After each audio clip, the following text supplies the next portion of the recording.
It wasn't a crime for gain, but it certainly caused a lot of pain.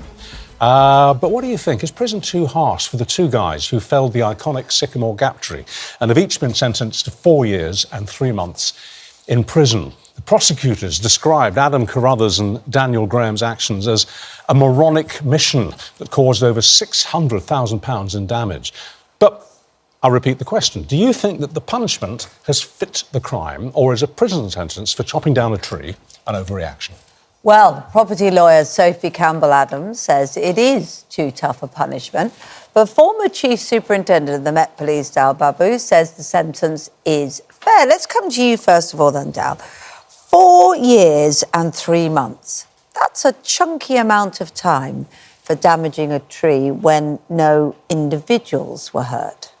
Yeah, it's a substantial sentence. The maximum sentence for criminal damage is 10 years.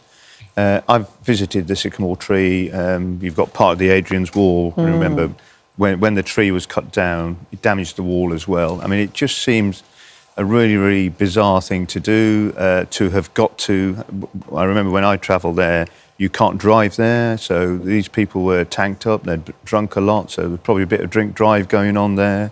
They've got to the scene, they've carried a chainsaw up to the tree.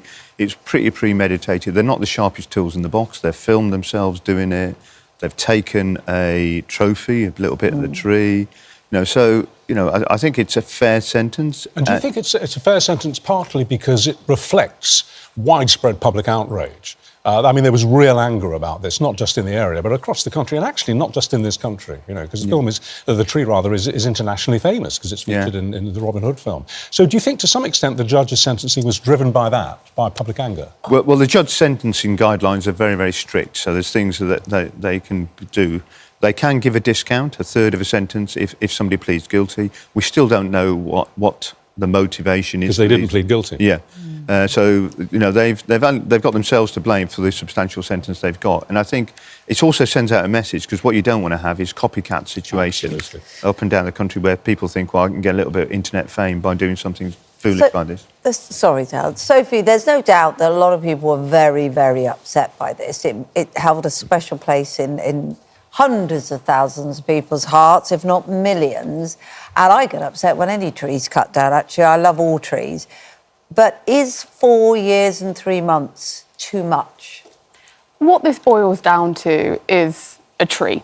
And yes, it does have that significance. It's in people's hearts and minds, as you said, but it's a tree. And I find it interesting that it has no TPO, a tree preservation order, placed on it. It wasn't there, which means that, in theory, you can do what you want with the tree. It doesn't have that protection that really significant, important trees have and should have. Now, I'm not saying they shouldn't have been punished, but the punishment was too severe. So what would you have accepted as a reasonable sentence then? A year, 6 months? Well, going to prison isn't going to bring the tree back, is it?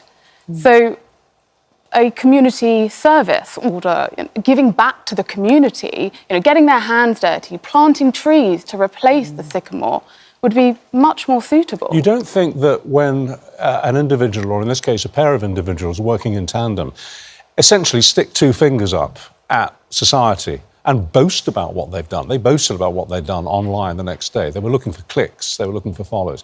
You don't think that crime is so repellent in terms of its effect on ordinary people and on a cultural icon that it really bears more than a bit of community service, to put it right? Yes, they are thugs.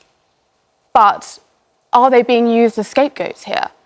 I believe... Scapegoats for what? For, stopping people doing this, as Dal said, stopping people doing this in the future. That's the principle of deterrence. That's one of the reasons we have a system of crime and punishment, to deter others from doing what the guilty have been convicted of. But is going to prison going to solve it? How many people are sitting in prison? We're running out of space, and you're sending two thugs for cutting down a tree to prison for 4 years. Prison is surely a far bigger deterrent than community service, which a lot of people get out of and dodge. It depends. They may ease into prison life far easier than doing a bit of hard work. Let's go back to Dal then. Prisons are overstuffed. People we have on this show all the time talk about how serious crimes that have hurt members of their family are not getting long enough sentences. Why is this justified?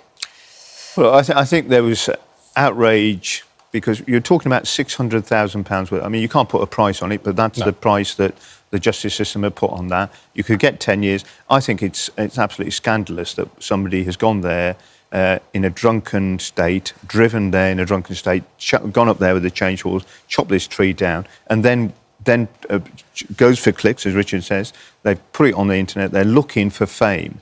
And I think it's really, really important that they get a strong deterrent, and actually the outrage that's felt across the world is satisfied. Well, listen, we asked you, is prison too tough for cutting down a tree?